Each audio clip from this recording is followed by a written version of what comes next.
perlindungan Allah Subhanahu wa taala, agar kalian bisa mencermati apa yang Ibu sampaikan pada proses pembelajaran hari ini. Hari ini Ibu akan memberikan video pembelajaran tentang proses pencernaan makanan. Mungkin kalian tahu apa itu makanan, atau di benak kalian seperti apa makanan dicerna di dalam tubuh sampai kalian tumbuh menjadi berkembang sebesar ini. Maka dari itu, yuk kita mulai melihat video pembelajaran yang akan kita jelaskan pada hari ini.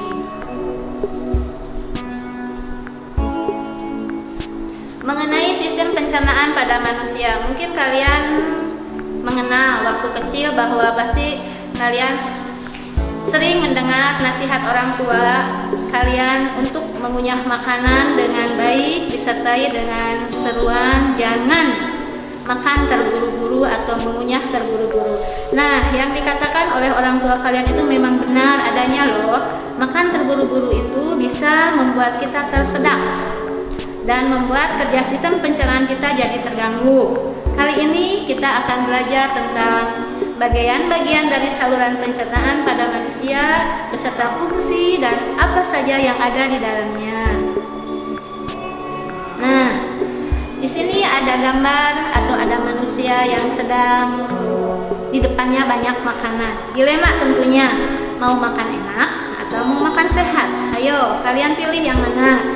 Mau tahu tentang jenis makanan yang enak dan makanan yang sehat, kategorinya seperti apa?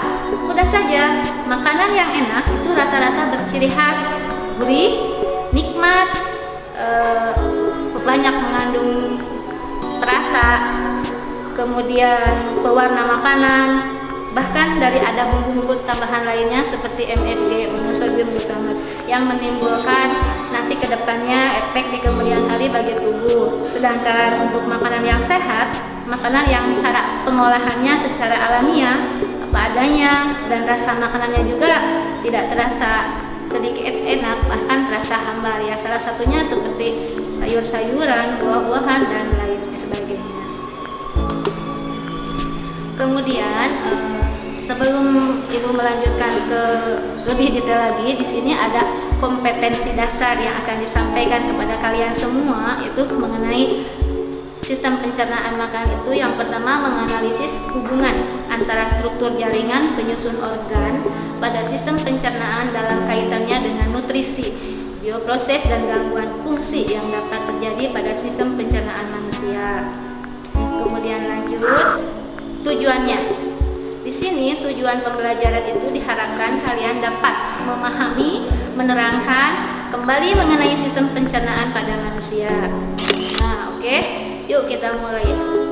Sistem pencernaan pada manusia. Sistem pencernaan itu terbagi ke dalam dua bagian, struktur sistem pencernaan dan proses pencernaan.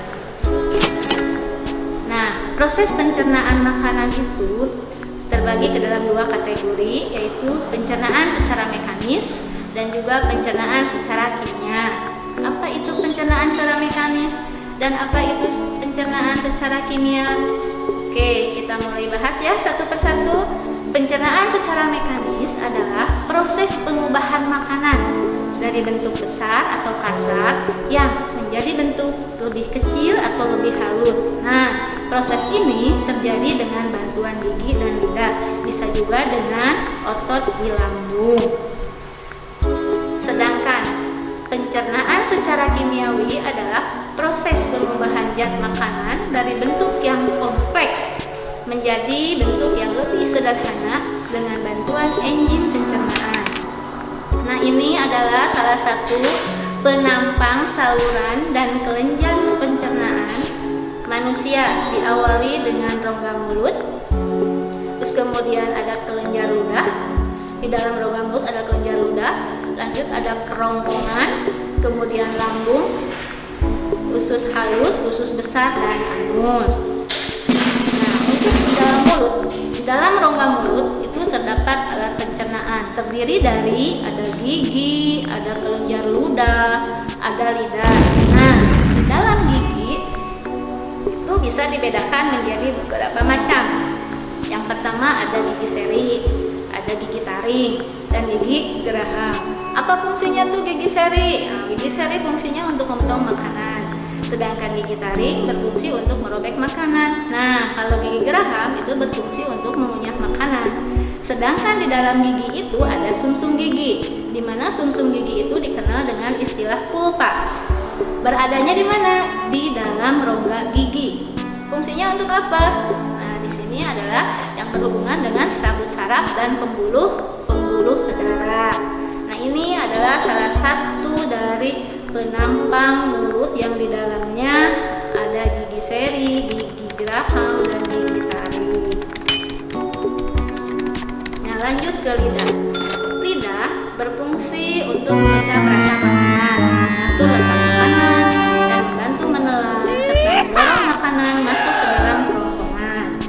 Nah, lidah di sini sebagai pengecap aneka jenis rasa. Rasa asin dan asam itu berada di samping, dan sedangkan pengecap rasa manis di depan dan rasa pahit di belakang lidah dekat dengan tekak. Oke, kemudian kita lanjut ke kelenjar ludah. Kelenjar ludah menghasilkan ludah atau air liur yang dikenal dengan saliva. Kelenjar ludah mengandung enzim petialin atau dikenal dengan enzim amilase. Untuk mengubah zat tepung menjadi zat gula, kelenjar ludah dalam rongga mulut itu ada 3 pasang, yaitu yang pertama kelenjar parotis.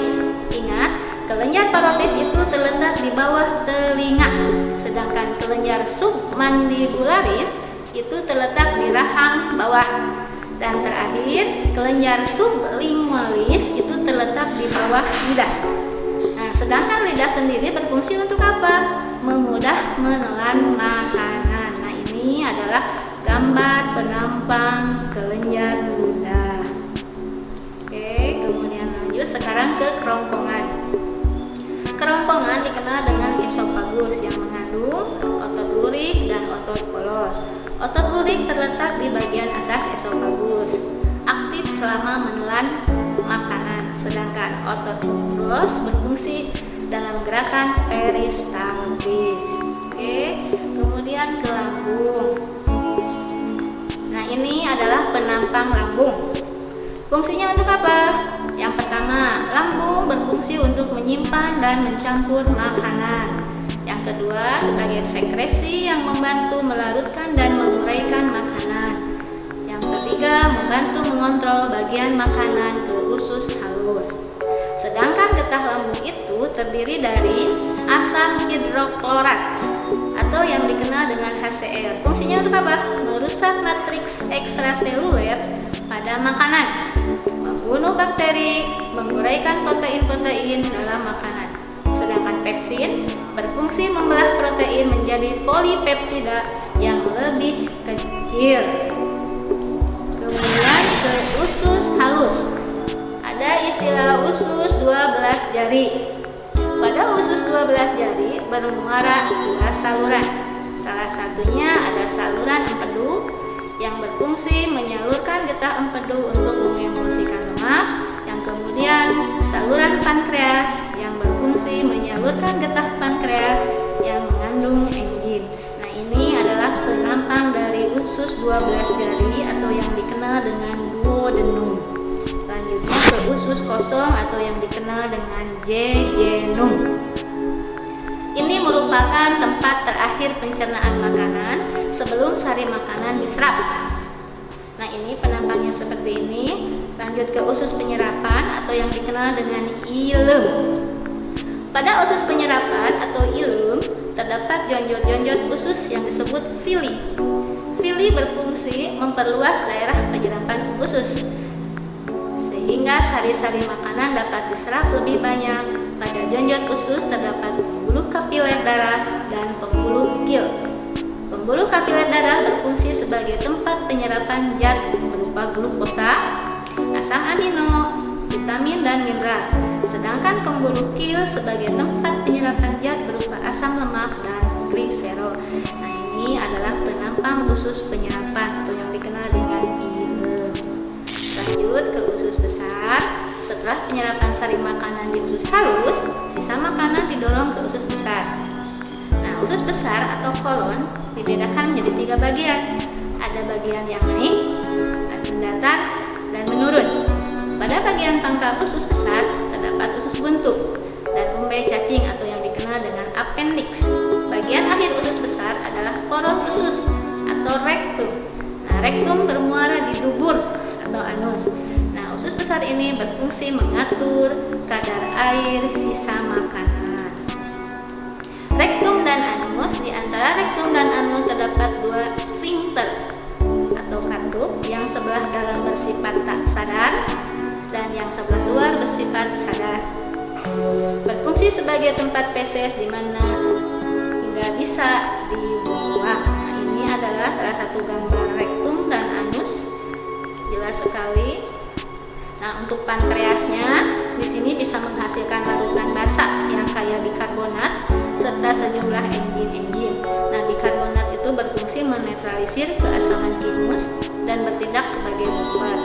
Tripsin dan kimotripsin itu memecah ikatan peptida pada bagian tengah rantai protein. Lanjut ke hati dan empedu, di mana empedu ini banyak mengandung garam-garam empedu yang bekerja sebagai deterjen atau pengemulsi yang bisa membantu dalam digesti dan absorpsi lipid atau lemak. Sedangkan hati menghasilkan empedu, menguraikan toksik yang memasuki tubuh atau racun yang bisa memasuki tubuh, dan kemudian membantu menyeimbangkan penggunaan nutrien atau nutrisi. Nah, jadi kita bisa disimpulkan bahwa pencernaan adalah proses memecah makanan menjadi molekul kecil sehingga dapat diserap oleh tubuh melalui pembuluh darah. Yang kedua, dalam sistem pencernaan terdapat saluran organ pencernaan dan organ tambahan. Salah satunya yaitu saluran pencernaan meliputi mulut, kerongkongan, lambung, usus halus, usus besar, dan anus. Sedangkan organ pencernaan tambahannya adalah ada hati dan empedu serta pankreas. Nah, biar lebih jelasnya nanti akan Ibu putar video proses pencernaannya. Mohon kalian simak lebih detail lagi. Coba kalian perhatikan ya. Nah, di sini adalah mengenai sistem pencernaan makanan pada manusia. Nah, manusia makan melalui mulut dan makanan dicerna di tempat khusus untuk mencerna. Makanan tersalur menjadi dua proses. Dua saluran tersebut disebut saluran dasar atau saluran pencernaan. Nah, adapun bagian-bagian saluran pencernaannya itu terdiri dari yang pertama adalah rongga mulut atau mulut, yang kedua adalah kerongkongan, yang ketiga adalah lambung, yang keempat usus kecil atau usus besar, di small intestine, dan kemudian ada rektum, dan yang terakhir anus.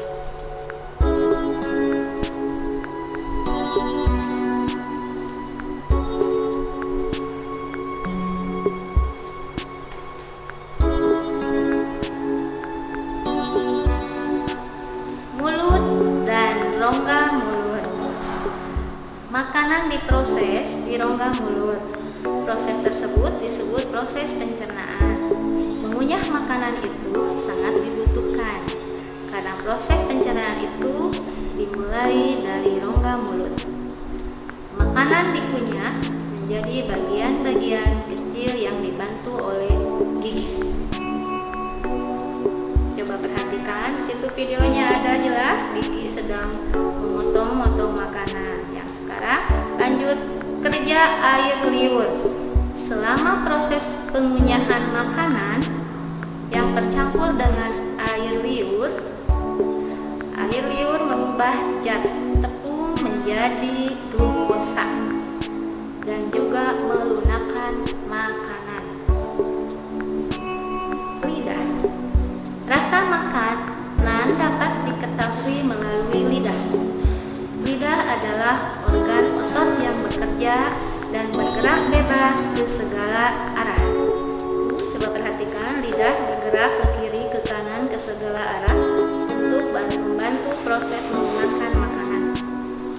Oke, kelihatan kan? Coba perhatikan. Kemudian esofagus atau kerongkongan. Oke. Nah, makanan yang ditelan perlahan-lahan melalui kerongkongan dan epiglotis menghantarkan menuju ke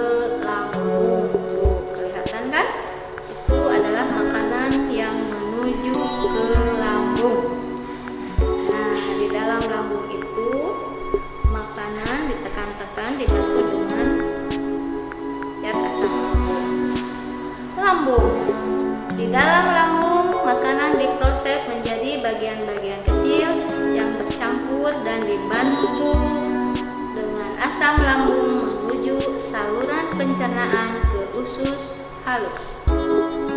Perhatikan, kelihatan kan seperti itu? Oke, jelas sekali. Itu proses makanan yang akan menuju ke saluran usus halus atau yang dikenal dengan usus kecil.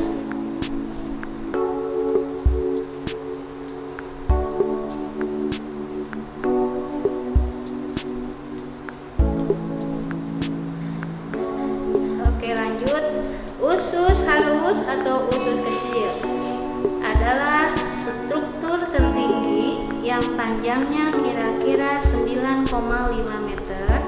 Makanan dari lambung dengan bentuk terkecil diproses yang dibantu oleh hati dan pankreas. Hati adalah organ terbesar pada manusia yang bisa mengatur warna darah manusia sesuai dengan keadaan tubuh.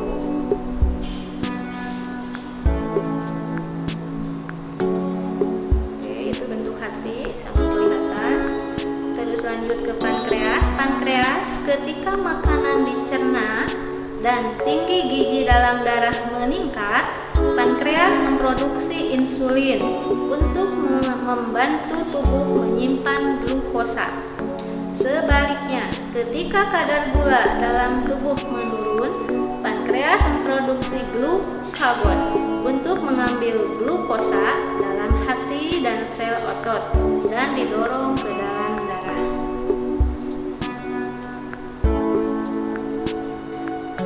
Coba perhatikan, kelihatan kan?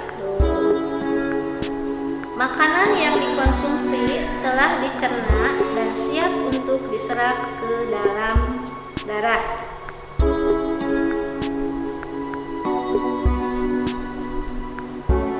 Nah, penyerapan makanan itu terjadi di usus kecil atau yang dikenal dengan di usus halus.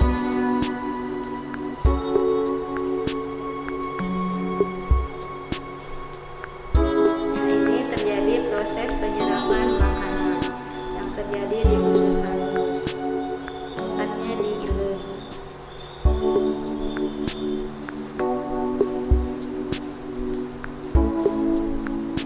Masuk ke pembuluh darah, nanti diedarkan ke seluruh tubuh.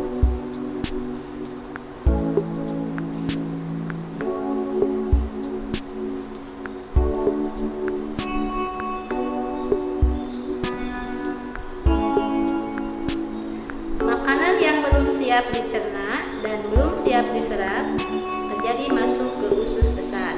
Nah, di usus besar panjangnya kira-kira 1,5 meter.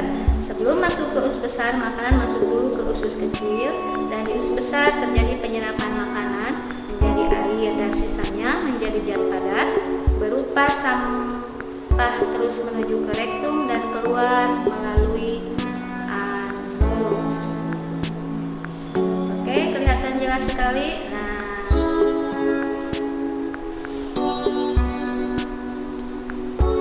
oke, selesai sudah. Itu video tentang proses pencernaan makanan. Kemudian apa yang kalian lihat barusan itu adalah sepintas mengenai peristiwa atau kejadian sistem pencernaan makanan yang terjadi pada manusia. Mudah-mudahan apa yang Ibu sampaikan bisa bermanfaat bagi kalian semua. Kita tutup aja. Wabillahi taufiq wal hidayah. Wassalamualaikum warahmatullahi wabarakatuh.